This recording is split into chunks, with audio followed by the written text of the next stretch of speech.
Good evening, everyone.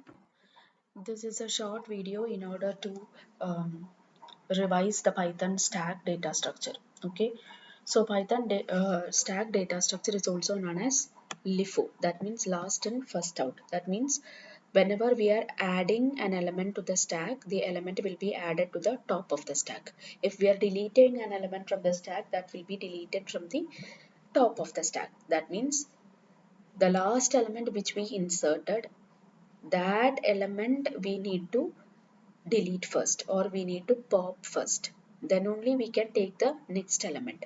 Just imagine the stack of notebooks or a stack of plates kept at the home. Okay, so the first plate you will take, then only you can take the second one. It is not possible to take the things from middle.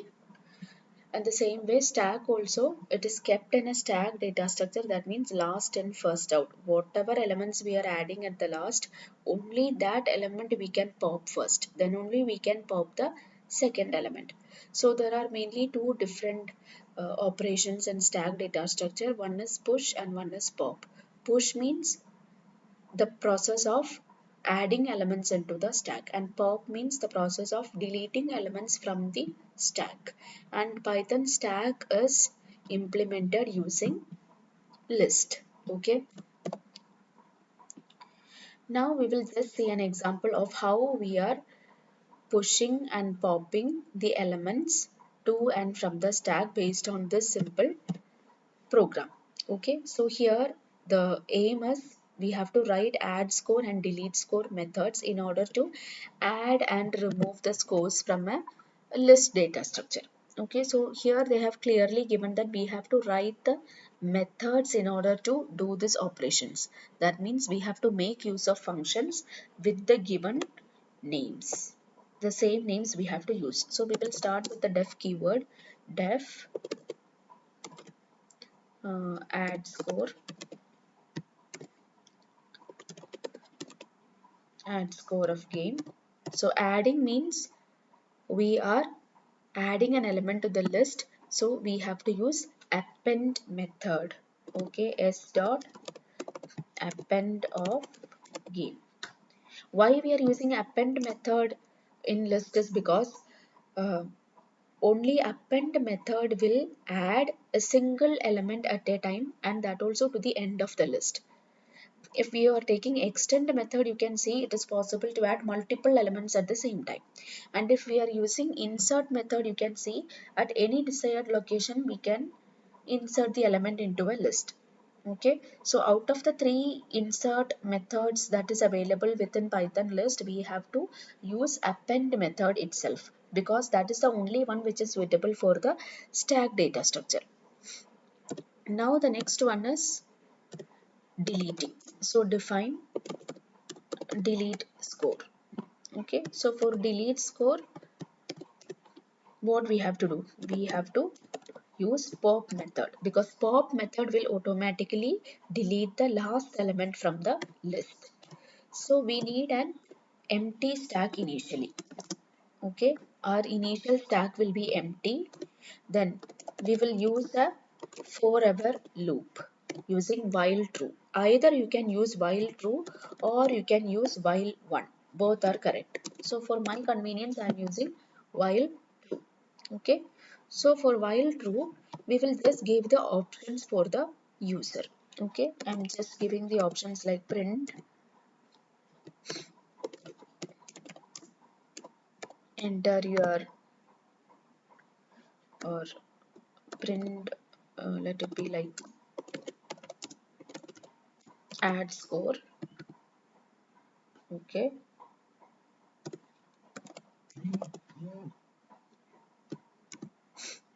then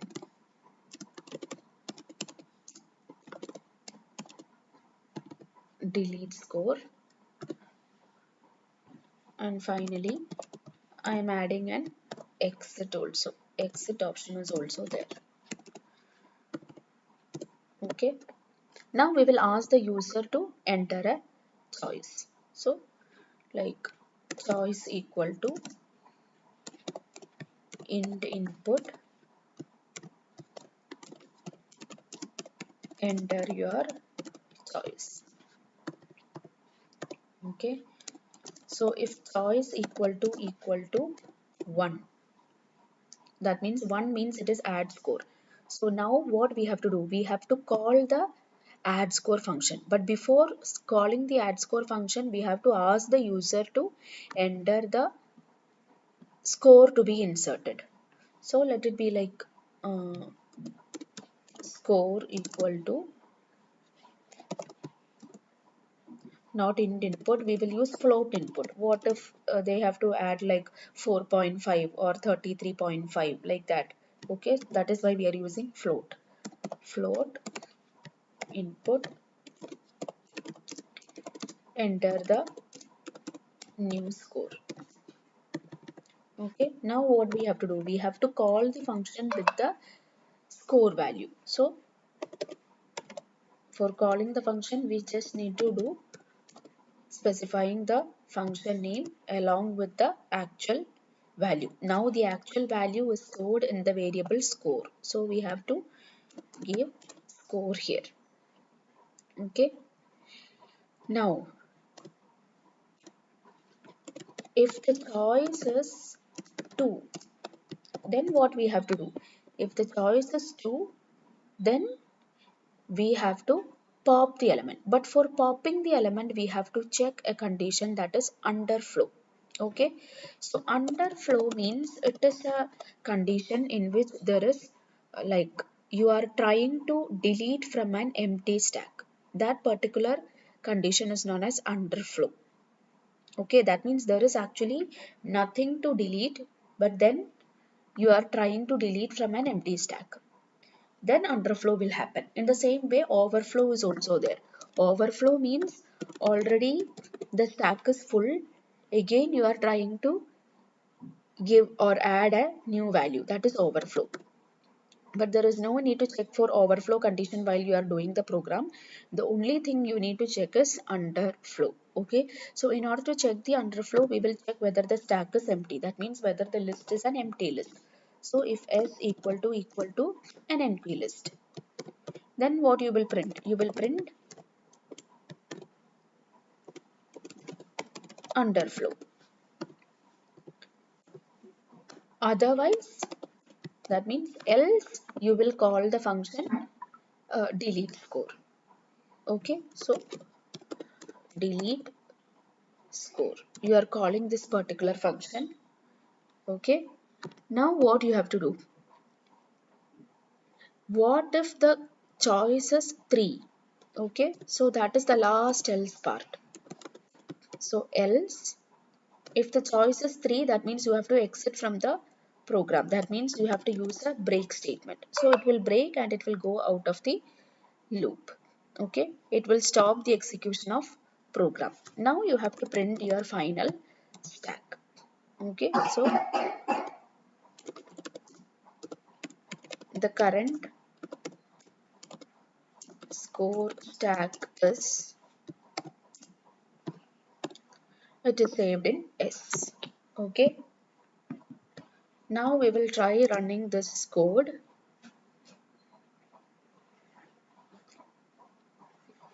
We will run this code. Let me drag this to this side. Okay, so here you can see it is showing the option add score, delete score, exit. So I am using a choice 1. Okay, enter the new score 45. Okay, 45. Again I have to enter the choice 1. Let me take a new console. Okay, run, enter the choice 1. Okay, enter the score 33. 33. Again I have to enter the score. So again I am giving 1. New score, let it be 25. Okay. Now once again I want to add a value. So let it be 15. Okay. Now I am trying to delete. So if I am deleting, if I am selecting the choice 2, you can see finally it will be like 3325. That means while deleting, the last element will automatically be deleted. Okay, So this is all about Python stack. So according to the problem, you have to just change the function name, but the body will be same. That means for all the stack based program, add will include append method and delete will include pop method. Only this part will change. That means in the main program, this is the main part of the program. The previous two, these two parts are, this is function definition and this is also function definition. Okay, so this is the main part. The main part should always start with an empty stack. Okay, and for adding choice, you have to call the function, but before calling the function, you have to get the value to be added from the user. And the same way for deleting, you have to check the underflow condition. Only for the else part, you need to call the function. Otherwise, you have to do this print underflow. Okay. So this is all about stack. Hope you understand this. So just watch this video as your for your revision purpose. Then we will conduct a class test based on only Python stacks. Thank you for watching the video, students.